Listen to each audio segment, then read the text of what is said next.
The first thing I noticed was her perfume. Different, more expensive. Sarah had never worn anything like it before. The scent lingered in our bedroom even after she'd left for work, 2 hours earlier than necessary. That should have been my first clue, but I was too trusting, too naive. It's funny how the mind refuses to see what the heart can't bear to acknowledge. My name is Tom Richardson. Until 3 months ago, I believed I had built a life worth envying, a successful career as an operations manager at Nexus Technologies, a beautiful home in the suburbs, and 15 years of marriage to Sarah, my college sweetheart. We had no children, a mutual decision that allowed us both to focus on our careers. Or so I thought. What I didn't realize was that while I was supporting Sarah's ambitions, she was rewriting our story without me. "Tom, you won't believe this," Sarah said one evening 6 months ago, practically dancing into our kitchen where I was preparing dinner. "Erica's leaving for maternity leave next month, and Michael hinted that I'm the front-runner to fill her position temporarily." I turned from the stove to see my wife's face flushed with excitement. Executive Director of Strategic Partnerships, the position she'd been eyeing for years. "That's fantastic, honey." I set down the wooden spoon and embraced her. "Though knowing you, it won't be temporary for long." Sarah laughed, the sound bright and carefree in our sunlit kitchen. "Michael said the same thing. He thinks I have what it takes to make it permanent." "Michael's right," I said, returning to the simmering pasta sauce. "You've been putting in the hours. You deserve this." "I still have to impress the board," Sarah said, grabbing a bottle of wine from our rack. "This calls for a celebration." That night, as we toasted to her potential promotion, I noticed how she kept checking her phone. I attributed it to excitement, to the possibility of finally reaching the career milestone she'd been working toward since joining Nexus 8 years ago. I was proud of her determination, her drive.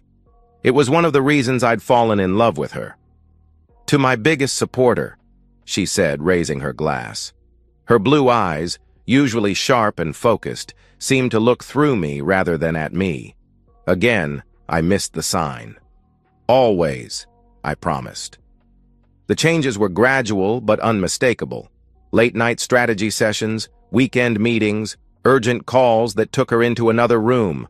Her wardrobe evolved. More designer labels, higher heels, bolder colors. When I commented on a particularly expensive-looking dress, she waved it off. "Image matters at this level, Tom. Michael says the board responds to confidence." Michael says. The phrase became increasingly common in our conversations. "Michael thinks we should target the Asian market more aggressively. Michael believes the Henderson contract could be renegotiated. Michael invited me to join the executive dinner with the investors." Michael Donovan had been with Nexus for nearly 20 years, climbing from a sales position to chief revenue officer. At 52, he had the polished look of success, salt and pepper hair, tailored suits, and the easy confidence that comes with power. I had met him at company functions, found him charming enough but somewhat calculating.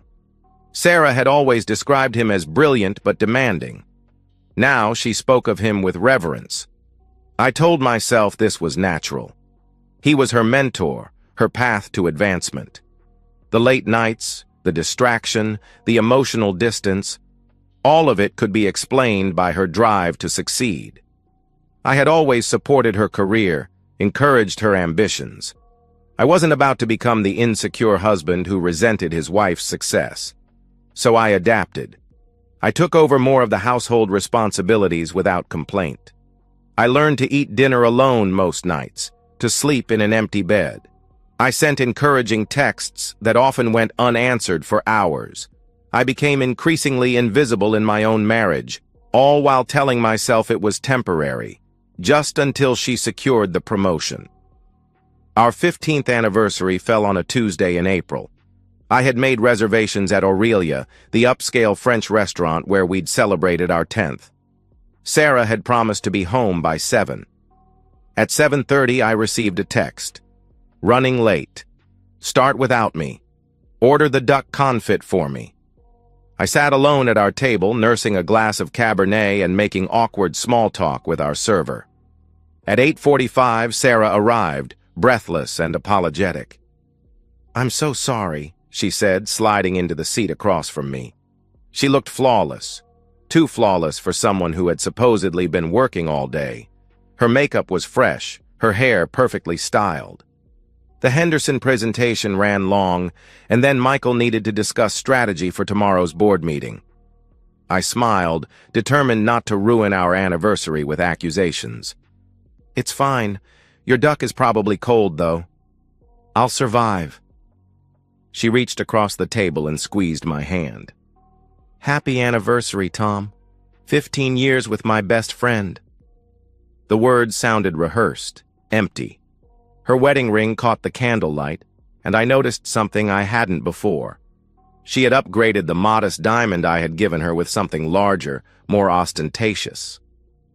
"New setting?" I asked, nodding toward her hand. A flicker of something, guilt, annoyance, crossed her face before she smiled. "Just something I treated myself to. 15 years deserves a little upgrade, don't you think?" I thought of our early years together, eating ramen in our tiny apartment, celebrating promotions with cheap champagne, dreaming of the future we would build together. The woman across from me felt like a stranger wearing my wife's face. "Sure," I said, raising my glass. "To upgrades." She clinked her glass against mine, relief evident in her eyes. She thought I didn't see it, didn't understand. But in that moment, doubt crystallized into suspicion. 2 weeks later, I was sorting through our mail when I noticed Sarah had left her work laptop open on the kitchen counter. It wasn't like her to be careless with company property. She must have rushed out that morning to her early strategy meeting. As I moved to close it, an email notification popped up on the screen. The sender, Michael Donovan. The subject line, "Last night." I should have respected her privacy. In 15 years of marriage, I had never snooped, never pried. Trust had been our foundation.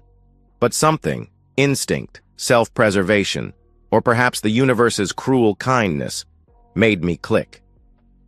Sarah, last night was incredible. You continue to amaze me, both professionally and personally. I've attached the revised projections for the Henderson deal as we discussed.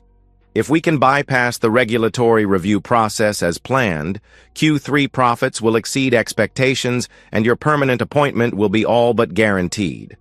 I've also reserved our usual room at the Granville for Friday, 8 p.m.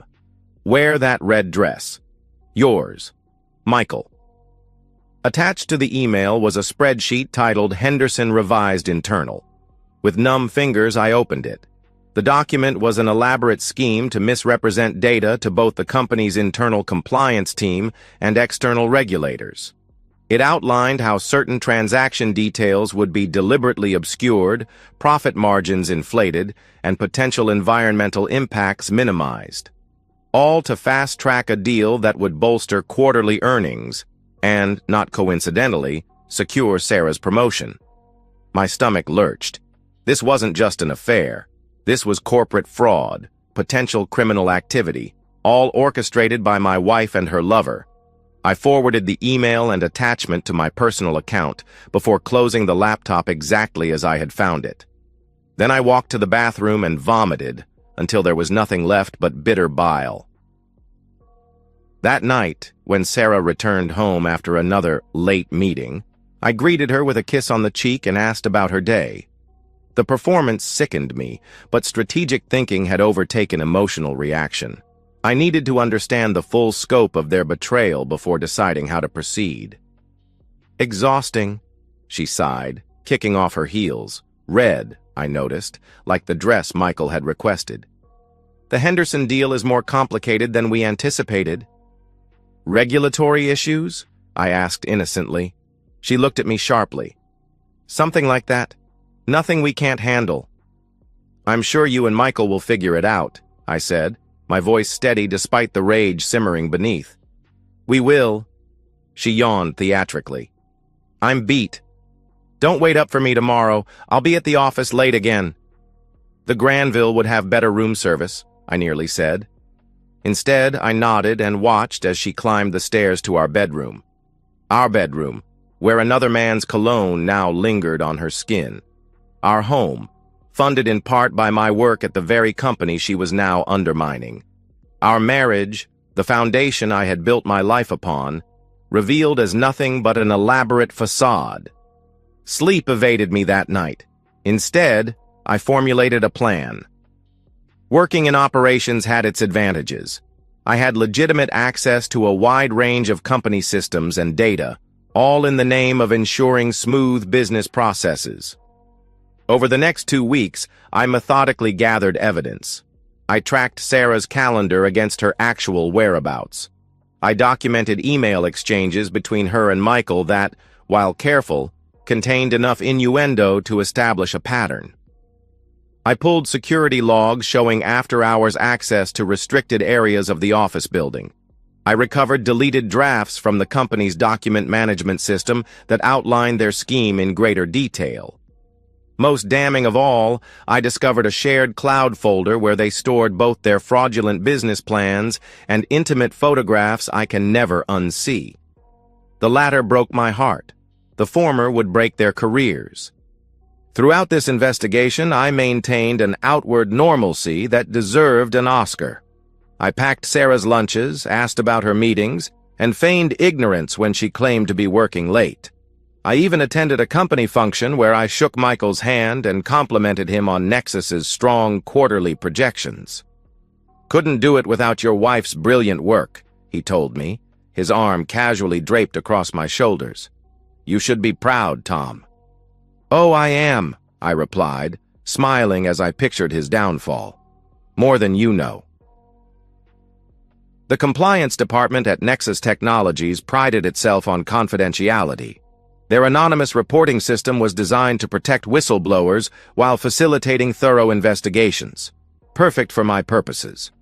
I compiled my evidence into a comprehensive dossier, carefully removing any metadata that might identify me as the source. Then, using a burner email account and VPN, I submitted it to compliance with a detailed explanation of the ethical and legal violations. For good measure, I sent copies to 3 board members known for their ethical stances. I also prepared, but did not yet send, an identical package addressed to the Securities and Exchange Commission. That would be my insurance policy if Nexus attempted to bury the investigation. Then I waited. 3 days later, the storm broke. I was in my office, reviewing inventory reports, when urgent meeting notifications began flooding everyone's calendars. The CEO requested all department heads to convene immediately. Hushed conversations filled the hallways. Security personnel appeared on floors where they rarely ventured. At 2:17 p.m., Sarah texted me. "Something's happening. Don't know what yet. Michael's in with the board and legal." I responded with appropriate concern. "Keep me posted. Love you." The lie tasted like ash. By 4 p.m., the company grapevine was buzzing with speculation. A major ethics violation, potential fraud, 2 high-level executives placed on immediate administrative leave. At 5:12 p.m., I received a call from Jeremy Foster, the head of Human Resources. "Tom, can you come to my office? There's a sensitive matter we need to discuss." I feigned confusion and concern as I made my way to the executive floor. Inside Jeremy's office, I found him accompanied by Diane Mehta, our chief legal counsel. "Please sit down," Jeremy said, his expression grave. "I'm afraid this is difficult news." I perched on the edge of a chair, my body language projecting appropriate anxiety. "What's going on?" Diane leaned forward. "Tom, we've uncovered evidence of serious ethical violations involving your wife, Sarah Richardson, and Michael Donovan. The allegations include an inappropriate personal relationship, conflicts of interest, and potential financial improprieties related to the Henderson contract." I widened my eyes, allowing genuine pain to show. That part required no acting. "What? There must be some mistake." "I'm afraid the evidence is quite substantial," Jeremy said gently. Both Sarah and Michael have been placed on administrative leave pending a full investigation. Given your relationship with Sarah, we wanted to inform you personally before the news becomes public. I buried my face in my hands, shoulders shaking. They interpreted it as shock and grief. In reality, I was fighting to suppress the savage satisfaction coursing through me. There's another matter, Diane continued after a respectful pause. Given your role in operations and your proximity to one of the individuals under investigation, we need to verify that you had no knowledge or involvement in these activities. Of course, I said, straightening. I'll cooperate fully. The subsequent interview lasted 2 hours. I answered truthfully about my knowledge of Sarah's work, expressed appropriate shock at the allegations, and maintained that I had noticed nothing unusual beyond her increased work hours. I signed statements, provided access to my work communications, and generally presented the image of a devastated but cooperative spouse. By the time I left the office, the sun had set. Multiple missed calls and texts from Sarah lit up my phone. I ignored them all and drove home to an empty house. She would be panicking now, scrambling to contact Michael, to construct their defense. Let them scramble. The evidence spoke for itself. Sarah arrived home shortly before midnight, her face pale and drawn, eyes red-rimmed from crying. "Tom," she gasped when she saw me sitting calmly at our kitchen table. "Oh God, Tom, something terrible has happened." I looked at her, really looked at her, and felt nothing but a hollow ache where love had once resided. "I know. It's all a misunderstanding," she said, dropping her bag and rushing toward me. "Someone's trying to frame us, frame Michael and me. They're making it look like you've been having an affair and committing fraud," I finished for her. She froze, her hands half extended toward me. "Tom, don't," I said quietly. "Don't insult what's left of our marriage with more lies." "I can explain," she whispered. "Can you explain the hotel receipts, the emails, the photos?" Each question landed like a physical blow. "Can you explain why you and your lover thought it was acceptable to risk an entire company's reputation and potentially break federal law to advance your careers?" The color drained from her face. You knew?" "I know everything, Sarah." She collapsed into a chair across from me, her designer outfit suddenly looking like a cheap costume. "How long?" "Long enough." She stared at me, realization dawning in her eyes. "It was you. You reported us." I neither confirmed nor denied. In the silence that stretched between us, 15 years of shared history crumbled to dust. "Why?" she finally asked, her voice small. "You could have confronted me. We could have worked through this." The audacity of her question ignited my carefully controlled anger. "Worked through what, exactly? Your affair? Your fraud? The complete betrayal of everything we built together?" "I never meant to hurt you," she said, tears spilling down her cheeks. "But you did mean to sleep with Michael. You did mean to falsify company documents. You did mean to advance your career at any cost." I stood, no longer able to sit across from her. "Don't pretend this was some momentary lapse of judgment, Sarah. This was a deliberate choice you made every day for months." "I lost myself," she whispered. "The pressure, the opportunity, it all happened so fast." "No," I said firmly. "You found yourself.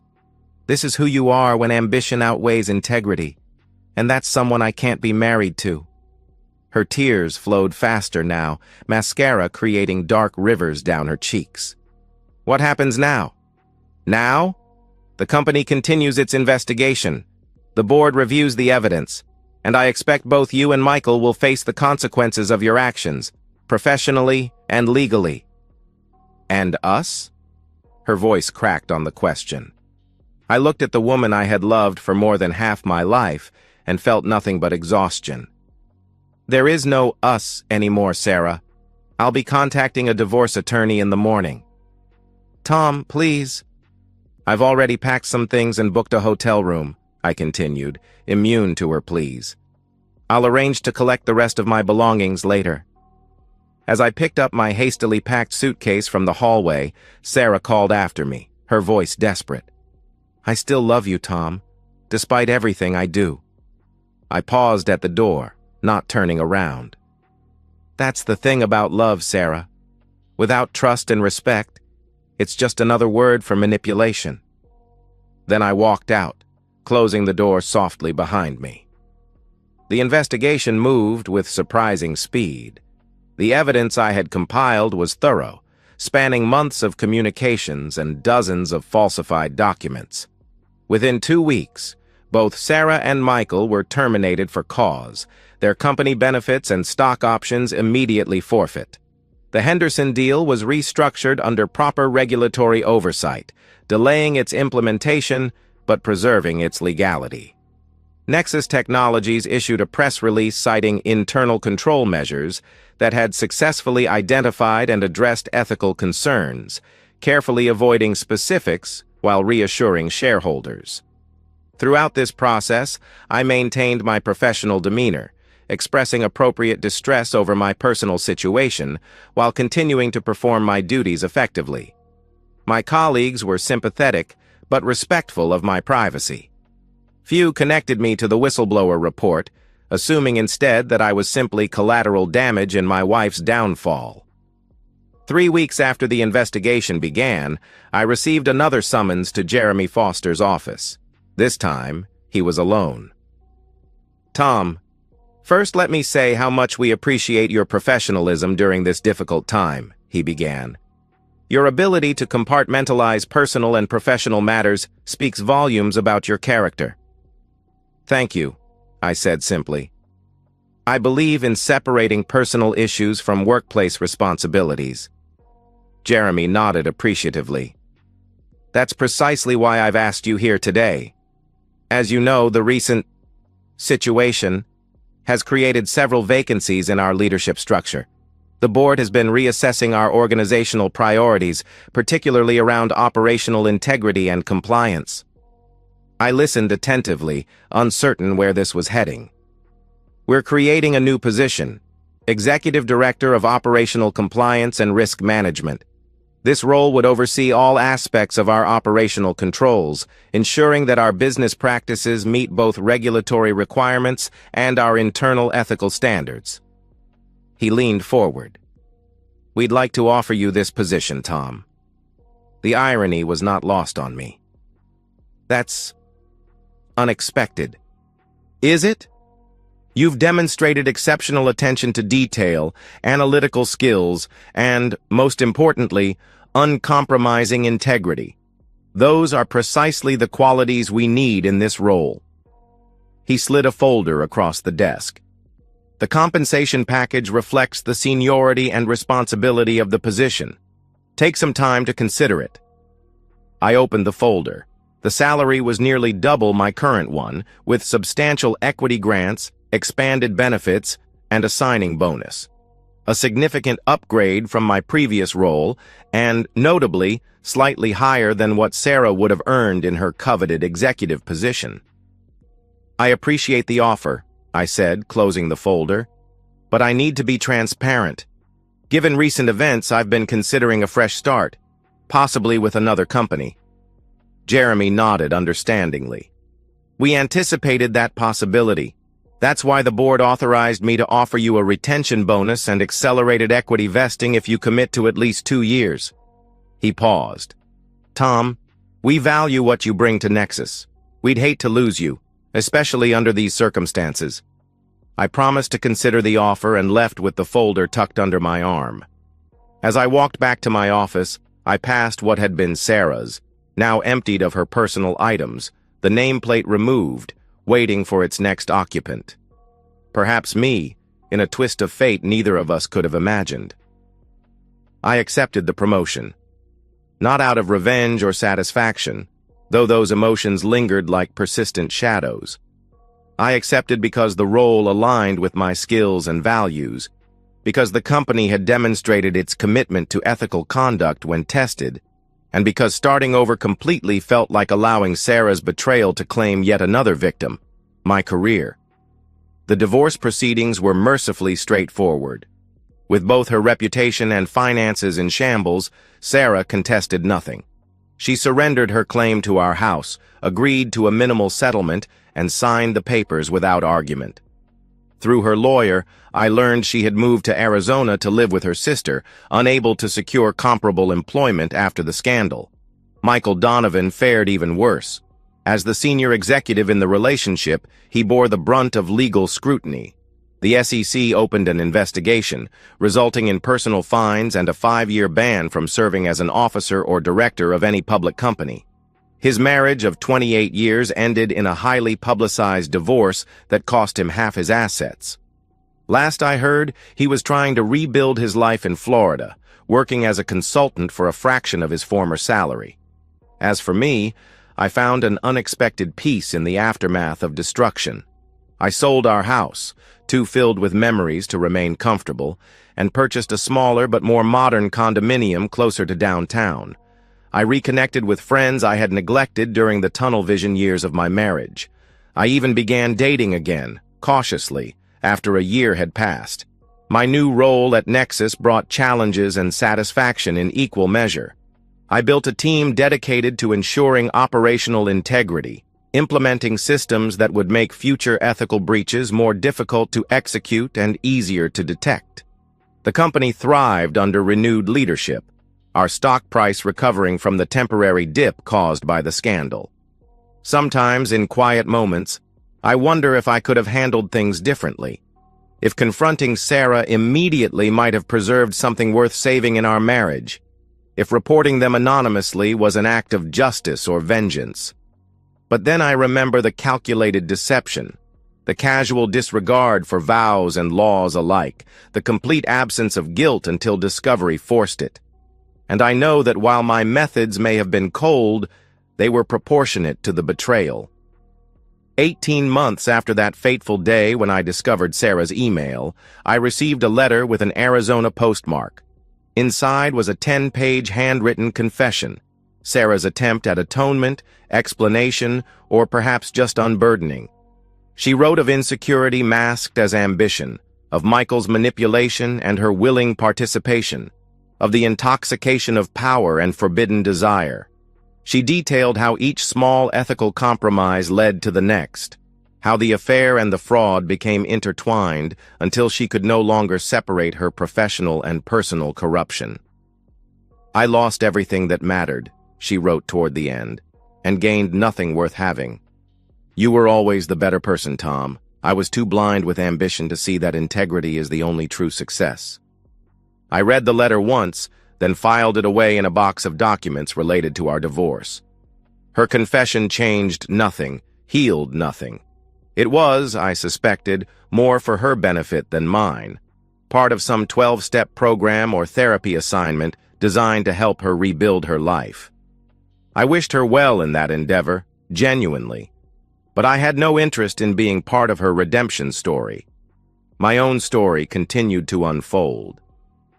2 years after the promotion, I was invited to join Nexus's executive leadership team as Chief Operating Officer. The board cited my transformative impact on operational integrity and demonstrated leadership during challenging transitions. At the announcement dinner, the CEO raised a toast. To Tom Richardson, proof that in business as in life, the path of integrity may not be the easiest, but it is ultimately the most rewarding. Colleagues applauded, glasses clinked, cameras flashed. I smiled appropriately, made a humble speech about team efforts and company values. All the while, I thought about the true price of ambition, not measured in promotions or salaries, but in the choices we make and the people we become along the way. Sarah had chosen her path, as had Michael. Both had paid dearly for the shortcuts they attempted, for valuing achievement over ethics, desire over commitment.